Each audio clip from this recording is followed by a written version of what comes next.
Today, I'd like to show you some of our small two-stroke British bikes. This is just a small sample of some of the ones we have, but these ones, for the most part, all run. This is our 1951 Francis Barnett 197cc 3-speed. This has got a Villiers motor. It is a telescopic front end and rigid frame. It's got a toolbox on the right side, rear rack,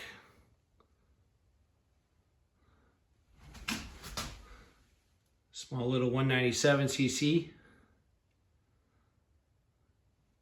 right shift, right kicker, telescopic front end with a bunch of grease points. I believe this one's got a Miller headlight. Yeah, it's got a Miller headlight. And has an amp meter. And there's your headlight switch.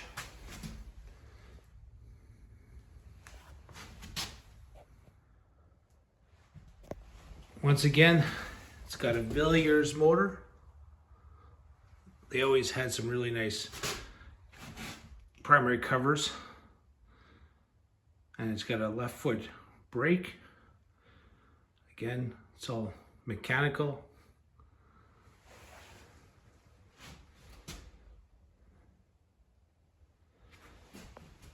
It's got a Terry saddle seat. It's hard to make it out. With 6-inch springs. Very comfortable. I've ridden this a lot. Put actually a lot of miles on this. It'll do over 50 miles an hour, probably 55 miles an hour. Someone had put a side stand on it off some kind of bike. I'm not even sure what. It should have a rear stand, a center stand, but haven't come across one yet to put on. It's a fun bike to ride, extremely fun. When you're riding it, you just get transported back to a time. Like it just brings you back to like the 50s. And what these would have been like, you know, a teenager. That was kind of his bike, or early adult who couldn't afford, you know, a car or anything.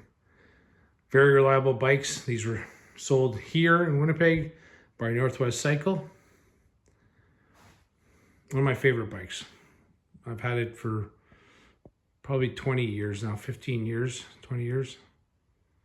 Love it. This is another one in our collection. This is a 1946-47 Francis Barnett, but this one is 122cc. It's again a 3-speed, hand shift off the transmission. They call this a twin port because it has twin exhaust. It's got the toolbox on this side. And on the opposite side, it has an auxiliary oil tank. So because this is a two-stroke, when you went to the gas station, you'd fill up your this is your gas cap, and actually has a holder for oil, and you'd put it underneath there, flip the switch, fill it up with the correct amount of oil, throw it into your gas tank, switch it around, and your fuel will be mixed. Now this one has a girder front end. I believe this one's a Webb. This one came into the collection about 2 years ago. I did pull off the head, and the chain was stretched. It needs a bit of work. Nothing we can't handle. Most of the time, this is how these bikes come to us. This is actually very complete, so actually they don't come this complete at all. So we'll get this one running again. As you can see, this one actually has the rear stand, and it has a front stand. So you would loosen this little wing nut off, and that would allow the front tire to be pulled off and on a stand. Pretty rare bike around here. Twin exhaust, just a cool bike, just, you know, something that people don't see every day. And I love that it's a hand shift off the transmission, a right hand shift. Another one in our collection, this is kind of a put together little bobber. It was a rebuilt motor when I got it, and I had part of a rear fender and, you know, a couple pieces here and there, telescopic front end. This is a 197cc. Again, should be doing 55 miles an hour. I got a couple little things to rectify on it, finish the exhaust, but I've had it running and it runs very strong. It's got a rear stand on it. I put a little bobber tail light, and I have an original 1950 Manitoba plate. Made a little catch for the rear stand. Again, another toolbox. And just a fun bike. These are fun bikes to ride. Again, has a switch for the lights, the amp meter.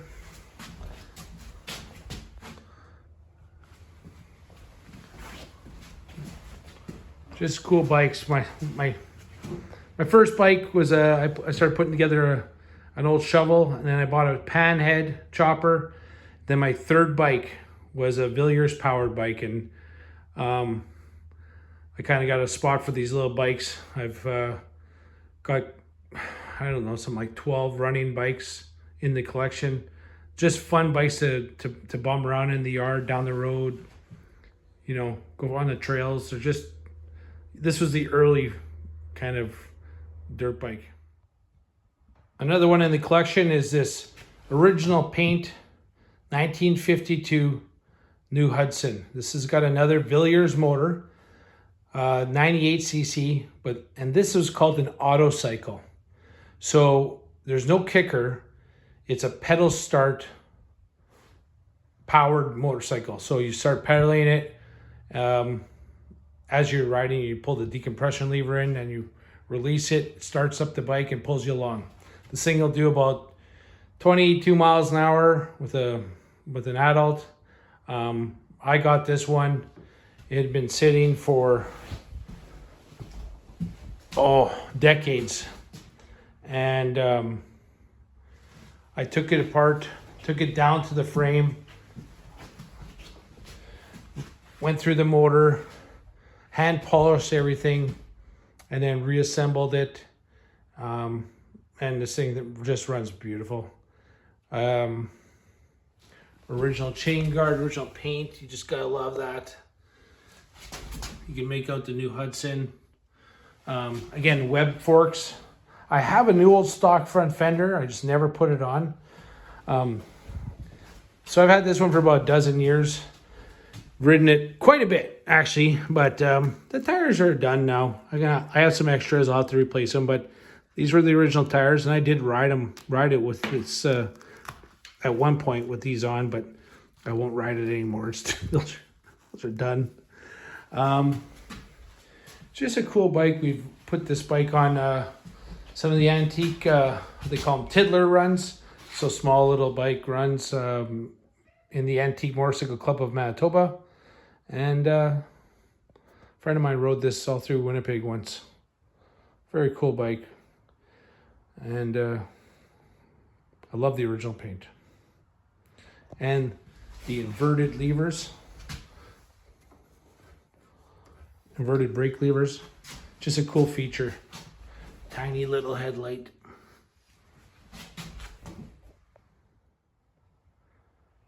Another one of our bikes in the collection. This is a little bit of a mix.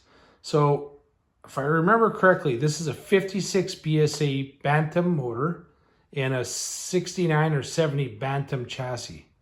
I got this with my 51 Francis Barnett, and kind of as a package deal. It was running. It's a little dirt bike, basically, you know, someone's kind of put a little chopper seat on it, bobbed through a little fender, and Runs good. It's a fun little bike. The only issue it has is if it's in if you're in top gear and you're full throttle, at one point it'll just kind of pop out of third gear and you just kind of put it back in and continue on. But again, cool little bike. It's just doesn't have to be all original, all perfect, all done. As long as you ride, as long as you can ride them and enjoy them, that's half of it. I love this little bike. It's fun. Another bike in the collection. I got this a couple of years ago, probably about 5 years ago. Been looking for one for probably a dozen years. So this is somewhere around a 46, 47 James ML. So ML at one point stood for military lightweight. So if I remember correctly, in World War II, they had these bikes and they actually threw them out on shipping containers with like shipping platforms with parachutes and dropped them out of airplanes. And I think they made 6,000 of them for the war. You'll have to do some research, but I think that's what I remember. So this is 122cc, twin port, again, just like that 46, 47 Francis Barnett I had shown you earlier, the blue one. But this one is a tank shift. You can see that it's 1, neutral, 2, 3. So this is it's a pretty rare bike. And it was owned in Winnipeg by one family since, I think I remember them saying 1951. And it was owned by William Sykes. So he had made this badge up and with his name on it, which is personalized. I love that. My plan is to bring this back to a military look, because there's so few of these in the world as far as in a military form. And I love the military bikes. And it's great for educating people on the history of some of these bikes, that, not everything was Indians and Harleys in World War II. There was BSA, Nortons, Jameses, Royal Enfields, you name it. Everyone had a bike that they had produced that went into the war. So some of the features on this one that's not correct is there's a homemade center stand. That's a British or Japanese rear light. Some funky headlight going on. Later Japanese levers and some kind of odd battery box that he had made. But happy to have it. Super excited when I got the call that I was able to come and buy it. And it's just it's a very rare example up here in Winnipeg, Manitoba, Canada. One more in our collection. This one, I have great memories of it. So I've been looking for these Villiers bikes for quite a few years. This one was a fully restored bike, and you can see what it would have looked like. I just did a video on it, and another one that's fully restored, runs great. And this one was restored by this guy in southern Manitoba. He literally dug parts of it out of a tree line, fully restored it, and then hung it in a restaurant as a display piece. And what happened was the restaurant caught fire. You can see how everything on this bike is, you don't even want to say patina because it's just heat. Everything got melted. So while the bike didn't get flames, it got heat. When I got it, he responded to an ad I had running, and it took 6 months. He's a farmer, and it took 6 months for him to kind of come to come to finally get a hold of me and call me. He's always busy. And the day he called, it was minus 35, like blowing snow. It was the coldest day in the winter you could have.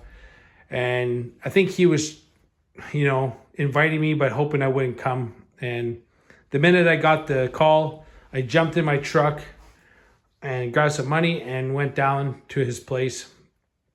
We got there. This was sitting in the barn, had been sitting there for 20 years. And he had told me it came with a bunch of parts. So when we looked at this bike, it had about an inch of dust on it. It just, you know, that was an amazing day. And I gave him the money on the spot, and he's just like, well, don't you want to see the rest of the parts and bikes? And I'm like, that doesn't even matter. Like, this was it. This was so cool. So I got it home that day. I put new tires on it. I've rewired it, new, you know, a couple new parts.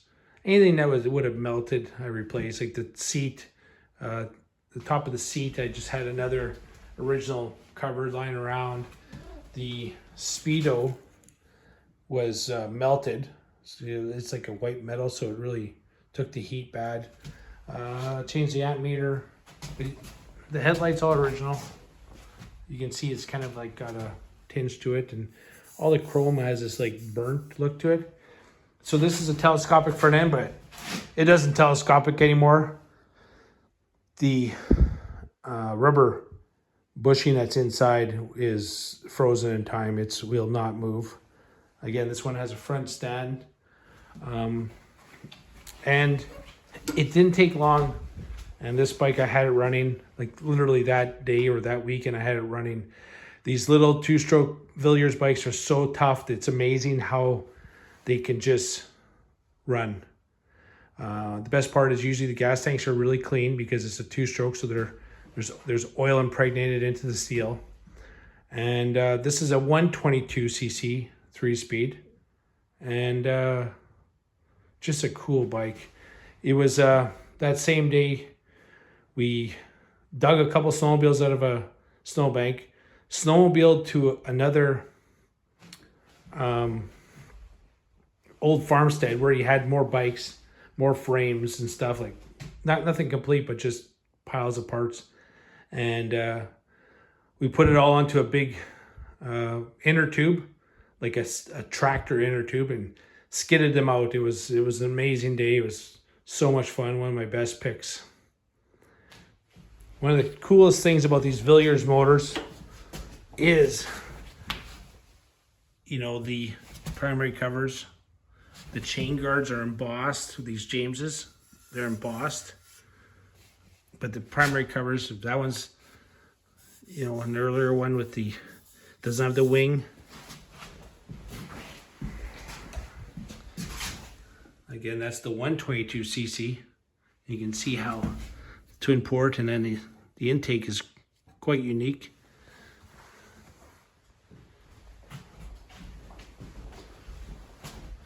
But this is one of my favorite covers. It's got the wing on it, and it's just such a beautiful thing. So that's some of our small two-stroke bikes. I hope you enjoyed that video. And we'll do one next of the MF Harleys, the Airmachi Harleys. There's a lot of really cool history on these ones. Stay tuned.